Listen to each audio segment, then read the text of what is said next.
Assalamu alaikum dear students. I am Naveed Ahmed. I'm here to teach you biology for grade 12. We were discussing chapter number 17 and topic was human brain. Students, आपने fore brain को तो detail में discuss किया कि वो क्या है, किस तरह से है, कौन कौन से फंक्शंस परफॉर्म कर रहा है। अब हमने हाइंड ब्रेन और मिड ब्रेन को डिटेल में डिस्कस करना है। क्या फंक्शंस हैं, कहाँ पे हैं, किस तरह से है, अंडरस्टैंड करने के लिए चलते हैं लाइट बोर्ड की तरफ। Dear students, we are going to study human brain और ह्यूमन ब्रेन में हमने प्रीवियस लेक्चर में फोर ब्रेन की डिटेल को डिस्कस किया था। स्टूडेंट, अगर हम ह्यूमन ब्रेन की बात करें तो आप जानते हैं कि हमने इसे तीन हिस्सों में डिवाइड किया हुआ था, जैसे कि fore brain, mid brain, hind brain, ये तीन पार्ट थे। फोर ब्रेन को हमने डिटेल में डिस्कस किया। अभी हम ह्यूमन ब्रेन का सेकेंड पार्ट डिस्कस करने जा रहे हैं और ह्यूमन ब्रेन का जो सेकेंड पार्ट है दैट इज मिड ब्रेन। ये मिड ब्रेन है। अब क्वेश्चन इज दैट कि मिड ब्रेन क्या फंक्शन परफॉर्म करता है, क्या किस तरह से लोकेटेड है, कहाँ पे लोकेटेड है, ये चीज़ें हमने ऑब्जर्व करनी है। तो स्टूडेंट, अगर मिड ब्रेन की बात की जाए तो मिड ब्रेन इंसान के अंदर रिड्यूस्ड फॉर्म में एग्जिस्ट करता है। यानी कि यहाँ पे हम एक बात लिखते हैं that is reduced in human. Reduced in human, human में इसका साइज जो है वो क्या हो चुका है, कम हो चुका है, रिड्यूस्ड हो चुका है। ये इम्पॉर्टेंट एमसीक्यू भी है कि इंसान के अंदर जो रिड्यूस्ड है पार्ट वो कौन सा है, दैट इज मिड ब्रेन। ये मिड ब्रेन होता है। स्टूडेंट, मिड ब्रेन जो है its function is to control reflex moment of eyes, to control reflex moment of eyes, reflex movement of eyes. इंसान की जो आंखें हैं उनकी मूवमेंट्स होती हैं, रिफ्लेक्स मूवमेंट्स जो होती हैं उनको कंट्रोल करने में रिस्पॉन्सिबल है। स्टूडेंट्स, रिफ्लेक्स मूवमेंट्स ये ऐसी मूवमेंट्स हैं जो हम कहते हैं कि इनवॉलंटरी हैं, टोटली इनवॉलंटरी हैं, और इसमें ऐसा ये क्विक इमीडिएट रिस्पॉन्स होते हैं और ये इन्नेट रिस्पॉन्स हम इसे कहते हैं। जो हमने रिफ्लेक्स एक्शन को डिस्कस किया था, ये बिल्कुल वही रिफ्लेक्स मोमेंट्स जो हैं, रिफ्लेक्स एक्शन जो हैं आइज के, मिड ब्रेन जो है वो कंट्रोल कर रहा होता है। Students, midbrain act as relay centre, ये रिले सेंटर के तौर पे काम करता है। रिले सेंटर किसके दरमियान में काम करता है? Midbrain act as relay centre, और ये किसके दरमियान में काम कर रहा है? That is working between forebrain and midbrain. यानी कि ये फोर ब्रेन और मिड ब्रेन के दरमियान में, हाइंड ब्रेन के दरमियान में वर्किंग कर रहा है। तो यहाँ पे हम कहते हैं कि बेसिकली जो रिले सेंटर के तौर पे काम कर रहे हैं, और रिले सेंटर इसमें फोर ब्रेन और हाइंड ब्रेन इन दोनों के दरमियान में एज सच इंफॉर्मेशन को इन आउट करने में रिस्पॉन्सिबल है। यानी कि जो भी इंफॉर्मेशन आती है पहले मिड ब्रेन के पास आएगी, फिर आगे ये इंफॉर्मेशन को पास आउट करेगा टुवर्ड्स नेक्स्ट वन। अच्छा, मिड ब्रेन जो है इसके अंदर रेटिकुलर फॉर्मेशन होती है, रेटिकुलर फॉर्मेशन होती है। स्टूडेंट, ये जो रेटिकुलर फॉर्मेशन है बेसिकली अगर हम इसकी बात करें तो ये reticular formation network of neurons को हम कह रहे हैं। यानी कि ये जो रेटिकुलर फॉर्मेशन है that is basically network of neurons. ये हम कहते ही नेटवर्क, रेटिकुलर फॉर्मेशन, तो ये network of neurons, specific neurons का एक नेटवर्क सा बन जाता है। और ये जो रेटिकुलर फॉर्मेशन होता है that is responsible for screening of input information.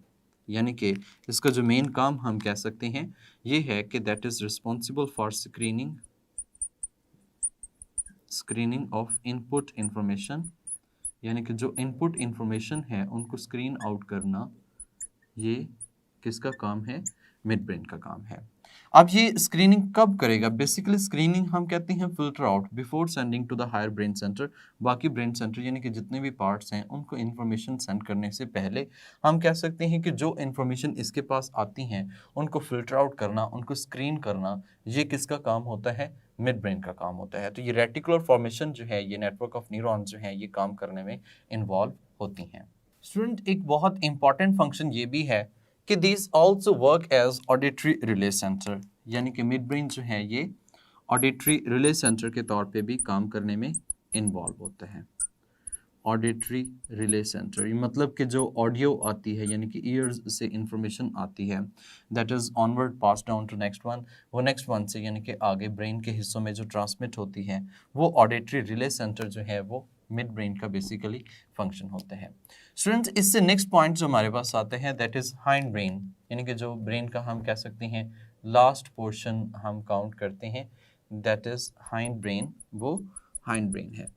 Student hind brain को हम 3 पार्ट्स में डिवाइड कर लेते हैं, तो यहाँ पे हम डिस्कस कर रहे हैं हाइंड ब्रेन को, और जो हाइंड ब्रेन है that is further divided into 3 parts. इसको हम 3 पार्ट्स में डिवाइड कर लेते हैं। The first one is known as medulla, पहला जो है उसे हम मेड्यूला के नाम से मेंशन करते हैं। सेकेंड वन हम उसे पॉन्स कहते हैं, पॉन्स, और थर्ड वन जो इसमें मौजूद है that is cerebellum, cerebellum. Student अब इन तीनों पार्ट्स में मोस्ट इम्पॉर्टेंट चीज़ जो हम बताते हैं as MCQ point of view से वो सेरिबलम के पॉइंट से है। बेसिकली सेरिबलम जो है that is second largest part of the brain, second largest part of the brain. If you remember तो हमने पढ़ा था कि largest part of the brain जो है, ब्रेन का लार्जेस्ट पार्ट जो है दैट इज फोर ब्रेन, वो हमने फोर ब्रेन को डिस्कस किया था। लेकिन यहाँ पे सेकेंड लार्जेस्ट पार्ट जो होता है वो कौन सा है, सेरिबेलम है, सेरिबेलम हमसे कहते हैं। वन बाय वन सबके फंक्शंस को डिस्कस करते हैं। सबसे पहले है मेड्यूला। स्टूडेंट्स मेड्यूला जो होता है that is responsible for autonomic functions, ये ऑटोनॉमिक फंक्शंस होते हैं उनको परफॉर्म करने में रिस्पॉन्सिबल होता है। स्टूडेंट्स ऑटोनॉमिक फंक्शंस का मतलब ये होता है जो ऑटोमेटिक होते हैं, जो आपके कंट्रोल में नहीं है।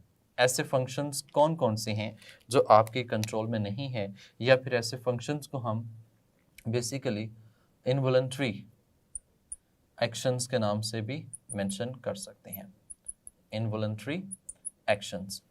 अब इसमें एग्जांपल्स हम लेते हैं जिनको ये कंट्रोल करते हैं। Number 1, these are responsible to control breathing, यानी कि हम कह सकते हैं फॉर एग्जांपल ऐसे एक्शंस कौन कौन से हैं, तो उसमें ब्रीदिंग आता है, इसी में ब्लड प्रेशर आता है, यानी कि ब्लड प्रेशर की रेगुलेशन, ब्लड प्रेशर इसको रेगुलेट करना। इसी के अंदर हम ये कहते हैं कि स्वॉल्विंग, निगलने का जो फंक्शन होता है, स्वॉल्विंग, स्वॉल्विंग ये भी मेड्यूला कंट्रोल करता है। इसी तरह से और भी बहुत से ऐसे फंक्शंस जो हम कह सकते हैं नॉर्मली ऑटोनॉमिक फंक्शंस होते हैं, ऑटोमेटिक होती हैं, that is being controlled bye medulla, ये मेड्यूला कंट्रोल कर रहा होता है। पॉन्स की बात की जाए तो पॉन्स में इम्पॉर्टेंट हम बात जो कहते हैं, इसका जो मेन की पॉइंट हम कहते हैं that is transitive state between sleep and wake cycle. ये बेसिकली जो ट्रांजिटिव स्टेट्स होती हैं, ट्रांजिटिव स्टेट्स उनको कंट्रोल करने में इन्वॉल्व होता है। अब एक ब्रीदिंग के पॉइंट ऑफ व्यू से इंपॉर्टेंस ये है कि ब्रीदिंग जो है यहाँ पे कंट्रोल होती है, लेकिन अगर rate and pattern of breathing की बात की जाए, rate and pattern of breathing की बात की जाए, पैटर्न ऑफ ब्रीदिंग, तो that is being under control pons. It is very important MCQ2, ये MCQ के तौर पे भी है, क्योंकि ये रेट और पैटर्न जो है उसको कंट्रोल करने में, ब्रीदिंग का रेट और पैटर्न जो है that is being controlled by pons, और ब्रीदिंग जो नॉर्मल ब्रीदिंग होती है, जो नॉर्मल इजीली हो रही होती है, that is under control to medulla, ये मेड्यूला के अंडर कंट्रोल होती है। स्टूडेंट इसी में देखा जाए तो ये ट्रांजिटिव स्टेट, जैसे मैंने बताया कि ये इन बिटवीन होती है, तो ये transitive sleep and wake cycle में हम कहते हैं कि जो ट्रांजिटिव सिचुएशन होती है that is being under control to pons. यहाँ पे हम इसमें स्लीप एंड अवेक साइकिल या उसके दरमियान की जो ट्रांजिटिव स्टेट होती है उसको कंट्रोल करने में पॉन्स रिस्पॉन्सिबल होते हैं।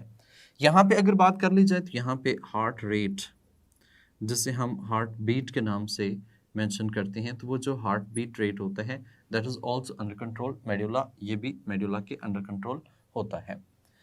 सेरिब्लम की बात करें तो cerebellum student that is responsible for accurate motion. हम यहाँ पे एक टर्म इसके लिए यूज कर सकते हैं, इक्विलिब्रियम, यानी कि जो बॉडी पोजीशन होती है। अगर बॉडी पोजीशन इक्विलिब्रियम है, बॉडी पोजीशन है, तो it can be stabilize at one point. तो ये वन पॉइंट पे क्या हो सकते हैं, स्टेबलाइज हो सकते हैं। तो हम कह सकते हैं body position, smooth and accurate motion, smooth and accurate motion, smooth भी और एक्यूरेट मोशन जो है that is also being under control cerebellum, ये सेरिब्लम के कंट्रोल होती है।